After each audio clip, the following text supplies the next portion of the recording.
Reinaldo, ¿tenés información de que Hitler está efectivamente enterrado acá en Paraguay? Bueno,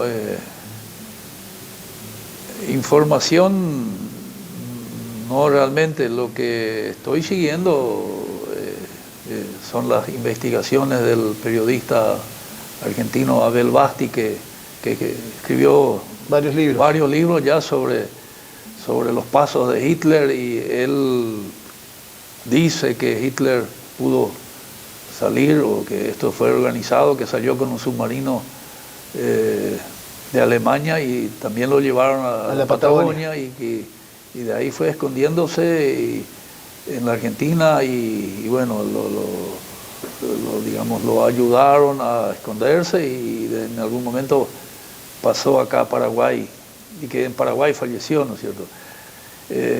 Y que está enterrado en algún búnker, en un hotel de Asunción, de Paraguay. De Paraguay, de dueños de origen alemán. De origen alemán. O austríacos. O austriacos, sí, porque en aquel tiempo Alemania y Austria eran un país, ¿no es cierto? Sí. Y bueno, yo pienso que hay mucha fantasía, pero tampoco no se puede descartar nada hoy en día, porque los rusos nunca pudieron demostrar que los cadáveres incinerados en el búnker de Hitler en Berlín cuando cayó eran de él y de su esposa. Eran de él y de su esposa. O sea, nunca se pudo demostrar. Y pienso que si hubo restos que en algún lado deben saber dónde están, y con las pruebas de ADN hoy en día, o sea, yo creo que se podrían prestar, digamos, presentar pruebas contundentes, y hasta hoy no las hay. Hay como una intencionalidad también de dejar que la historia vaya corriendo y se vaya definiendo en el tiempo sin dar precisiones, pareciera, ¿no? Sí, son posibilidades, ¿no es cierto? Pero yo considero de que hay que tomar las cosas con pinzas, ¿no es cierto? Y yo veo acá en el país que los dueños de esos hoteles están de alguna forma nerviosos, ¿no es cierto? Porque Basti prometió que iba a venir acá a la zona o al Paraguay a demostrar, a hacer un documental y demostrar en qué hotel está el búnker. Bueno, estamos esperando, ¿cierto? Hay testigos, aparentemente. Hay testigos, sí. Basti da un dato bastante interesante para la zona, que habla de que Hitler había entrado a Paraguay a través de Posadas Encarnación con la lancha, y que incluso pudo haber recorrido esta zona, aunque no permaneció en esta zona.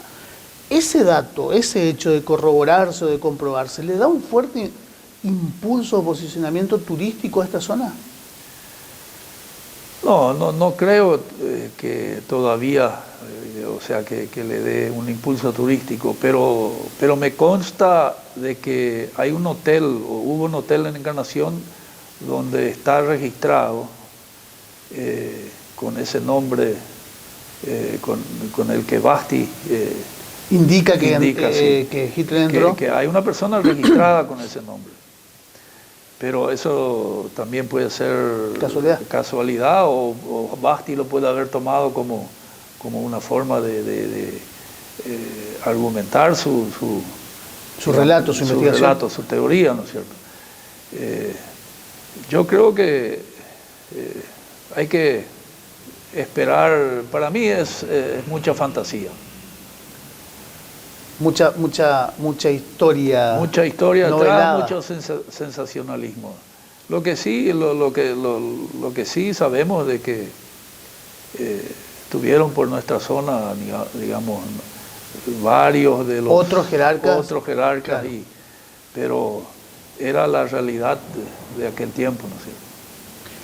Cambiamos de página en la historia, volvemos a nuestra zona, a nuestra región.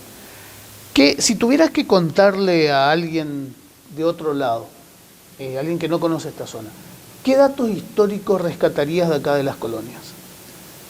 ¿Qué hechos salientes rescatarías? Bueno, hay muchos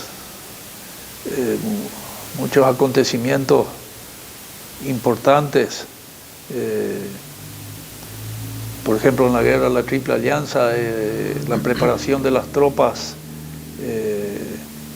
que salieron de Encarnación, que fueron a ayudarle a la República del Uruguay, al presidente Berro del Uruguay, que fue cuando empezó la guerra de la Triple Alianza. Las tropas que comandaba el coronel Estigarribia. Es un tema que tiene relación con nuestra zona y que es muy, muy importante.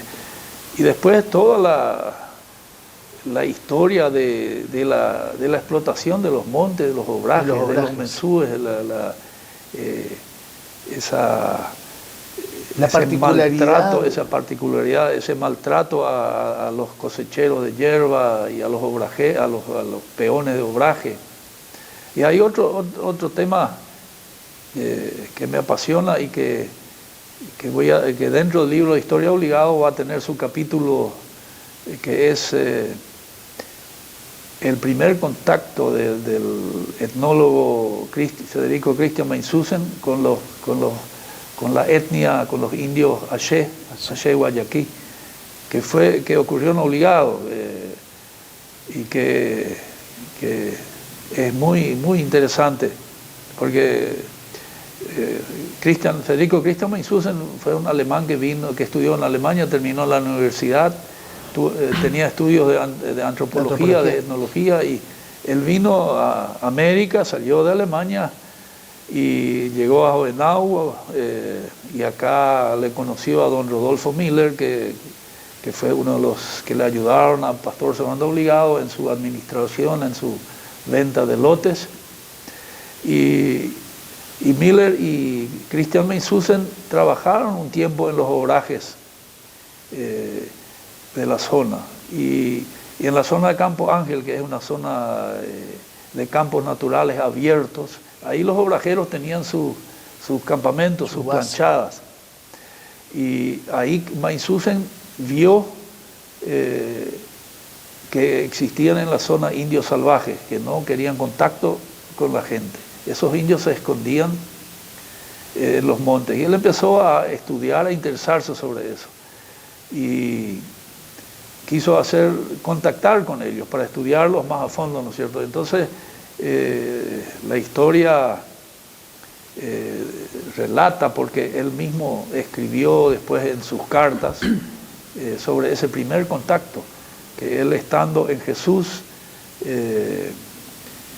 en la casa de un amigo, lo llaman y le dicen que los indios Aché, los salvajes, ¿no es cierto?, los que estaban escondidos en los montes, atacaron un campamento obrajero en Campo Ángel, y mataron un caballo y llevaron parte para comer, lo llevaron a los montes. Entonces Meinsusen con un indio mestizo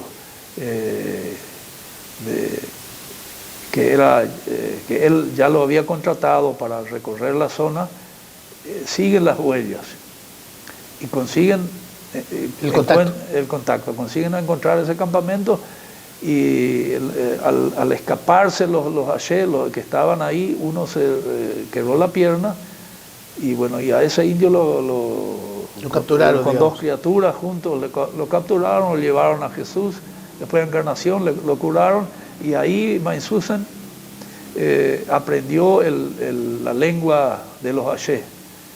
Y gracias a eso pudo contactar después, porque Meinsusen también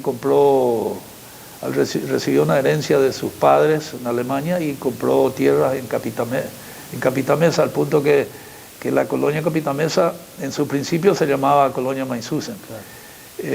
Pero él hizo sus estudios durante muchos años sobre esa etnia.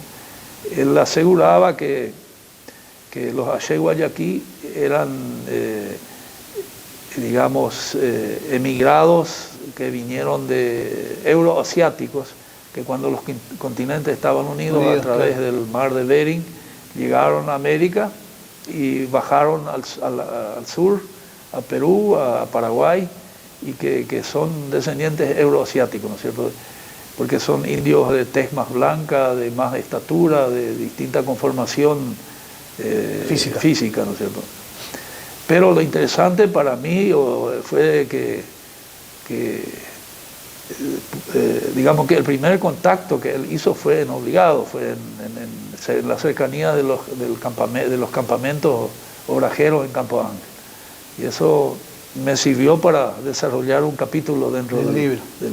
Hay muchos registros de lo que fue, digamos, el intercambio cultural entre los pueblos originarios y los inmigrantes de acá, ¿o fue una historia que fue como dejada de lado?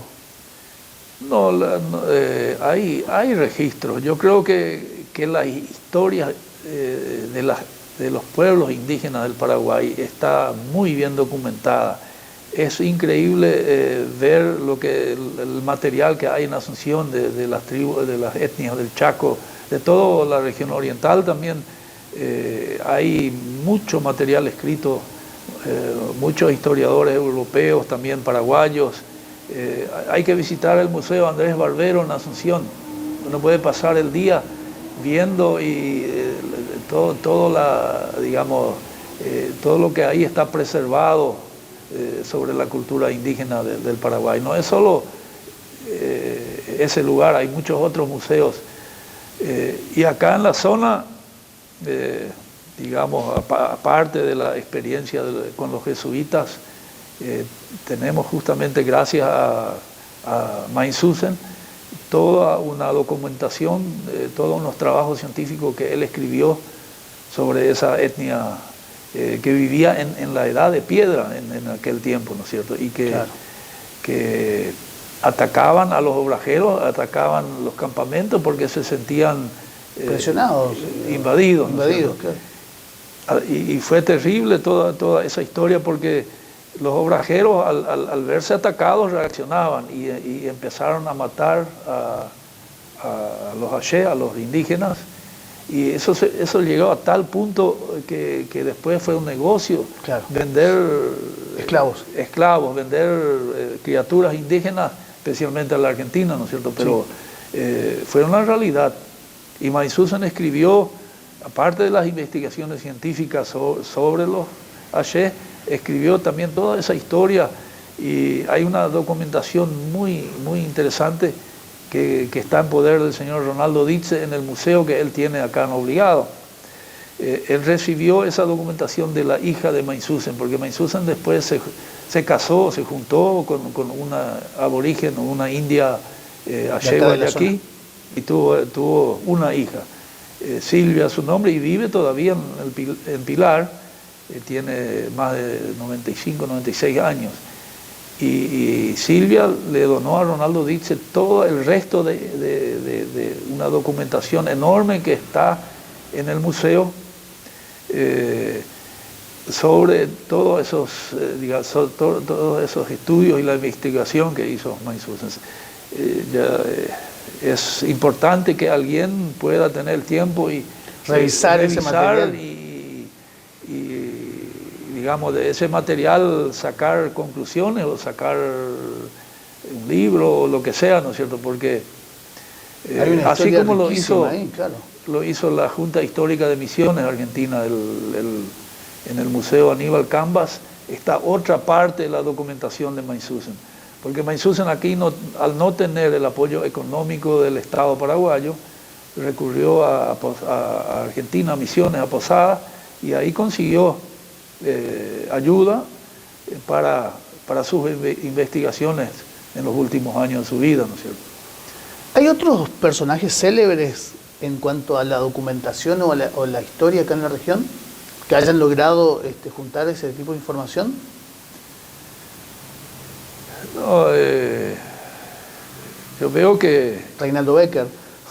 No, por lo menos algo, ¿no es cierto?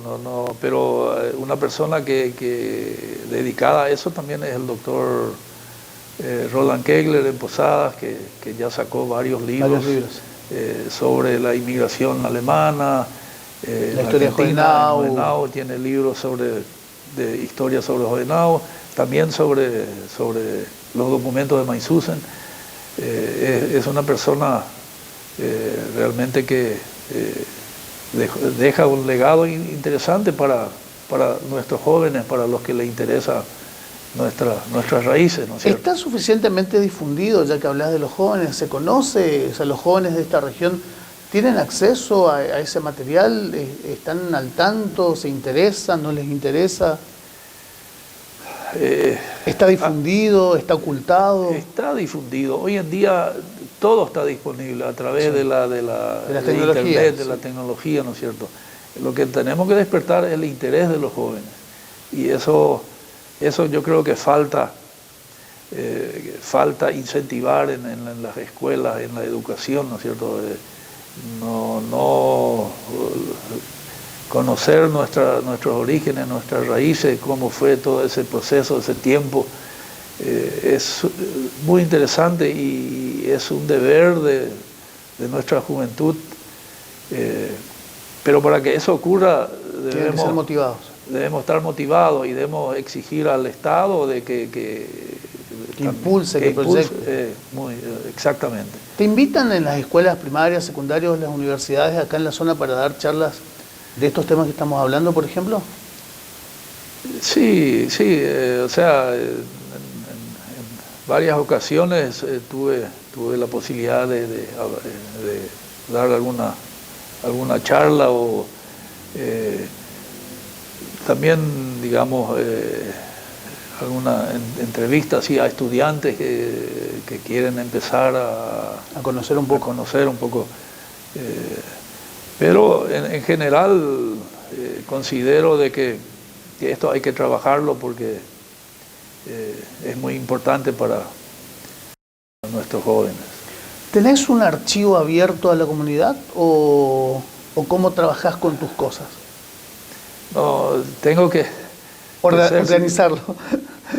Tengo que ser sincero, soy un analfabeto, como se dice, de la tecnología. De la tecnología.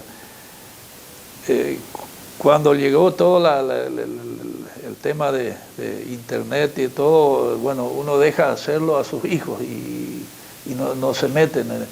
Apenas abrir la computadora y buscar algún dato, eso lo podemos hacer, pero digamos, en ese sentido debo decir que es todavía un objetivo que tengo que hacer, pero desde luego todo lo que voy juntando y lo que queda lo voy a donar o lo voy a dar a donde corresponda, ¿no es cierto? Eso va a estar disponible para todos. ¿Qué tenés? ¿Una habitación con un montón de papeles, fotocopias, libros, recortes? No, ¿Cómo tenés organizado tu archivo? Una pieza con mi escritorio y ahí no entra nadie. Y ahí tengo todos mis libros y como soy de guardar todo, de mis tiempos de Buenos Aires, todas las cosas nunca las tiré. Entonces, hoy en día también ya por suerte las tengo clasificadas en cajas y con rótulos. Entonces, todos los temas están separados, digamos, para tener un acceso rápido y no empezar a buscar y ponerse nervioso. Reinaldo, de todos los temas que tenés, ¿cuál es el que más te apasiona? ¿Cuál es el que más te gusta? De todos los temas que investigaste. No, y realmente me gusta la historia de mi colonia, de mis orígenes, de nuestra zona, pero me gusta también leer sobre la guerra de la Triple Alianza, sobre esa terrible conflagración que se tuvo en nuestro país, ¿no es cierto?, con nuestros grandes vecinos, y todo lo que sucedió allí. Realmente me fascina y estoy participando en charlas, en eventos. Justamente estamos organizando para este mes una disertación de la Asociación Cultural Manduará de Asunción, que va a venir a hablar sobre la guerra de la Triple Alianza, y con temas relacionados al departamento de Itapúa. Claro.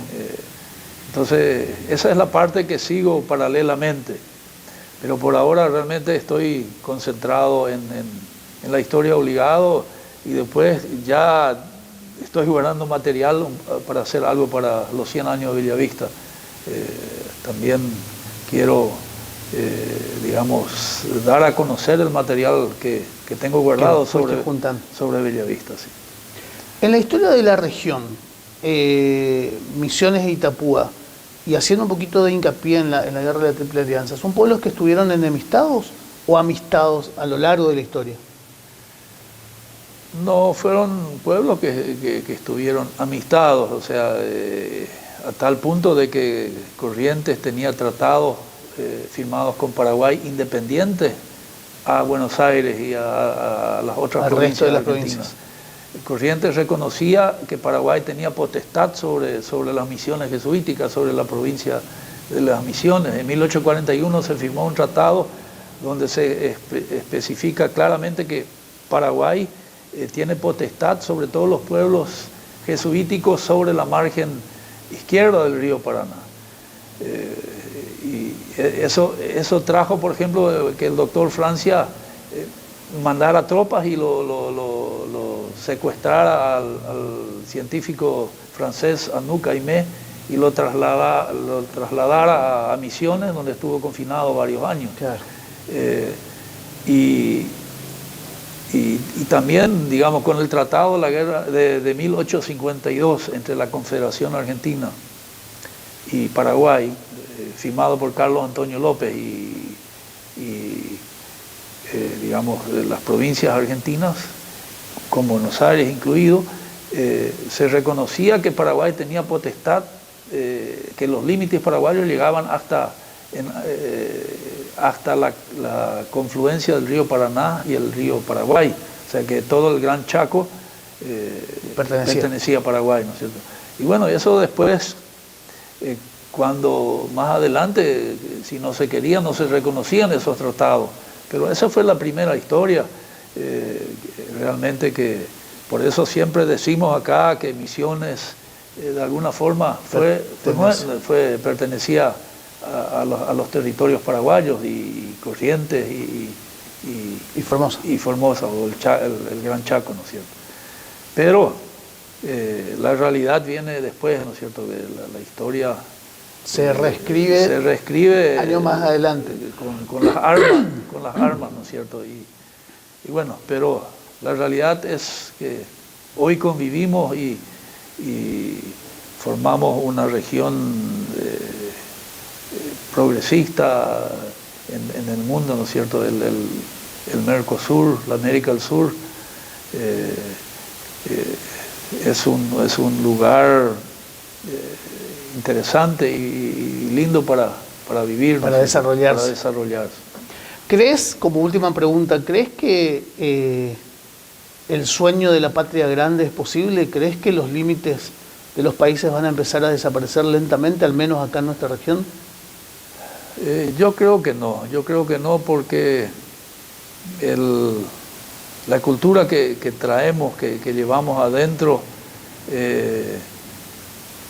el nacionalismo que cada uno tiene y que defiende, nos lleva a trabar eso, pero sí trabajar juntos, unidos, así como creo que se está haciendo en las últimas décadas, ¿no es cierto? Pero siempre existen, digamos, las antiguas realidades, historias, como ahora que Bolivia reclama la salida al mar, a Chile, ¿no es cierto?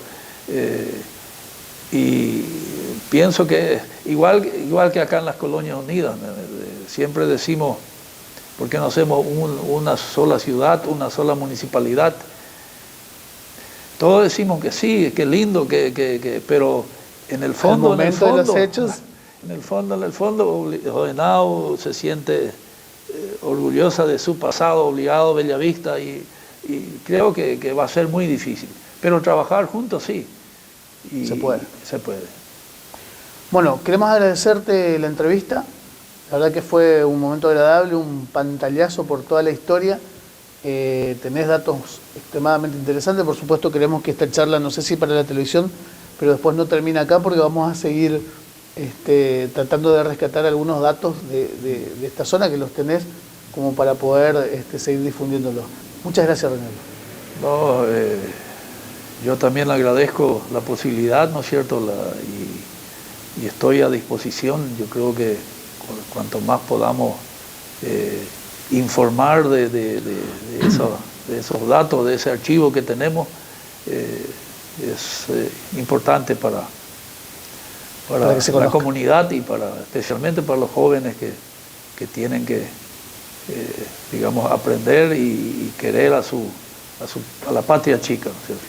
La última pregunta, si algún chico quiere saber algún dato, ¿te puede molestar? ¿Te ubica? ¿Es fácil encontrarte? ¿Le vas a atender? Sí.